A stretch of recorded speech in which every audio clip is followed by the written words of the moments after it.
Hello and welcome to a new video where I'm going to be analysing Bristol City's dramatic win against QPR.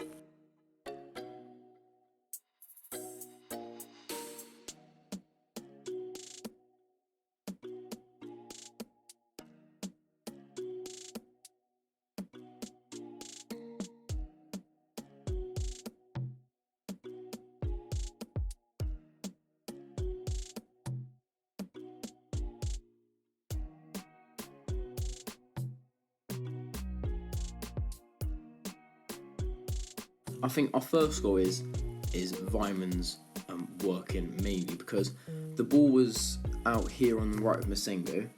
Vyman kind of makes this run into the front post, which drags the only centre back who is back with Vyman, which allows Martin so much time and space down this side. Obviously, the ball comes into Vyman, I think it is, on the keeper, and he also drags the centre back, stays with him, so it's kind of like the keeper and the centre back on him while Martin's free at the back post, and Vyman just turns and offloads it to Martin, and it's a simple finish in the top corner. So I think that was all Vyman's working for that goal.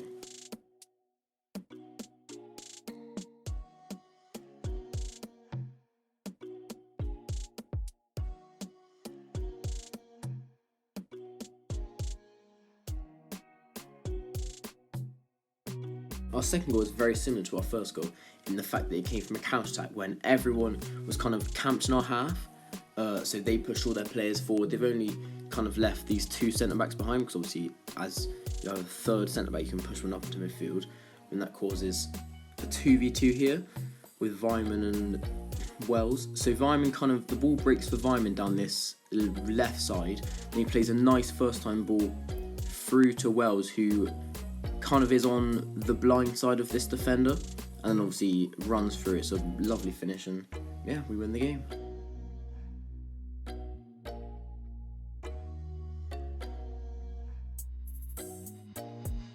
It was clear that Pearson put Masengo in a higher role and kind of gave him a freedom to move along this space here between their defensive line and their midfield line.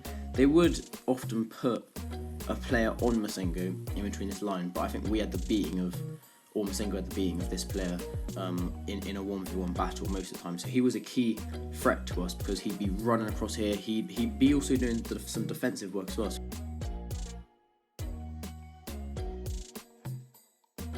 I think their main threat was getting the ball kind of deep on this left side, down our right side, down George Tanner's side, and getting a lot of crosses into the box. This was shown as they got 47 crosses, I think, and if you look at the playing areas on the pitch, it's clear that most of the action for them came down our right side or their left side. I think they identified George Tanner as obviously having his debut and everything, so they kind of targeted him and got crosses in from that side, which nearly worked for them. They hit the post in one, I think.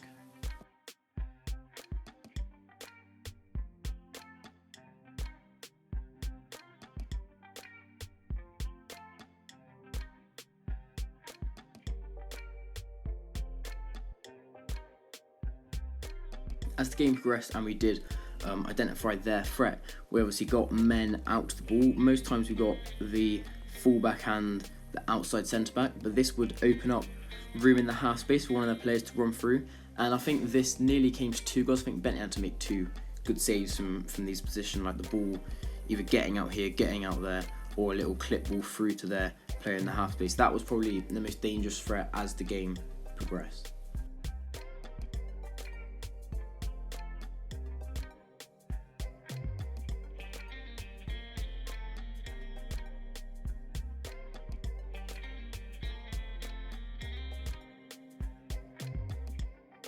Thanks for watching. Please consider liking and subscribing, and I'll see you in the next video. Because Masengo is in a more advanced position, he'd be obviously meant to be hovering on their pivot, but he'd kind of push up a bit.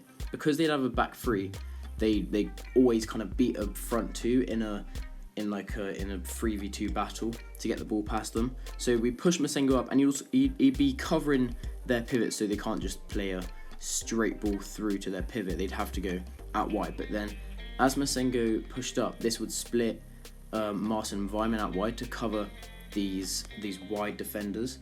And obviously, if the ball goes out to the wide centre backs, then we'd initiate the press and kind of cut off all the passing lanes and everything.